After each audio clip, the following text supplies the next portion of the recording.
যুক্তরাষ্ট্রের president Donald Trump দাবি করেছেন, ইরান আবারও পারমাণবিক ইস্যুতে যুক্তরাষ্ট্রের সঙ্গে একটি চুক্তিতে পৌঁছাতে আগ্রহী। একই সঙ্গে তিনি জানান, হরমুজ প্রণালীতে কথিত অবরোধ কার্যক্রম ইতিমধ্যেই শুরু হয়েছে। হোয়াইট হাউসে সোমবার আকস্মিক এক সংবাদ সম্মেলনে ট্রাম্প বলেন, আজ সকালে ইরান ফোন করেছে এবং তারা একটি চুক্তি করতে চায়। তবে তিনি এই দাবির পক্ষে কোনো প্রমাণ উপস্থাপন করেননি এবং আন্তর্জাতিক সংবাদ মাধ্যম রয়টার্সও তাৎক্ষণিকভাবে এ তথ্যের সত্যতা যাচাই করতে পারেনি।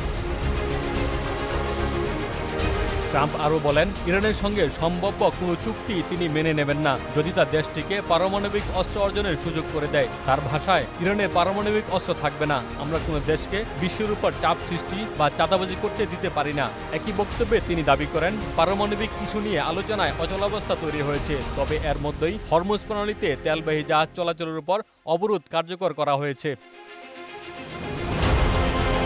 ট্রাম্প বলেন, আন্তর্জাতিক বাণিজ্য রুটে জাহাজ চলাচল অব্যাহত থাকবে এবং যুক্তরাষ্ট্র এ বিষয়ে নিয়ন্ত্রণমূলক সক্ষমতা রাখে। হরমুজ প্রণালী নিয়ে তিনি আরও বলেন, ট্যাঙ্কারগুলো সেখানে ভালোভাবেই চলবে। অনেক জাহাজ আমাদের বন্দরে আসছে, খালি এসে আবার তেল নিয়ে ফিরে যাচ্ছে। আমরা এই কার্যক্রম সফলভাবে পরিচালনা করছি। এর আগে পাকিস্তানের মধ্যস্থতায় ইসলামাবাদে ইরান ও যুক্তরাষ্ট্রের উচ্চ পর্যায়ের প্রতিনিধিদের মধ্যে দীর্ঘ বৈঠক অনুষ্ঠিত হলেও কোনো চূড়ান্ত চুক্তি ছাড়াই আলোচনা শেষ হয়।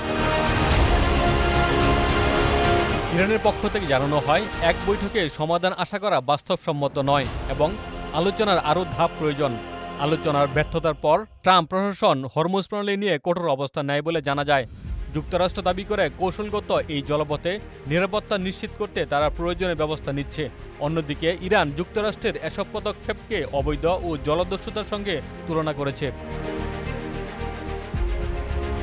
তেহরান হুঁশিয়ারি দিয়ে বলেছে, হরমুজ প্রণালীতে কোনো ধরনের অবরোধ তারা মেনে নেবেন না এবং প্রয়োজনে তা প্রতিহত করা হবে।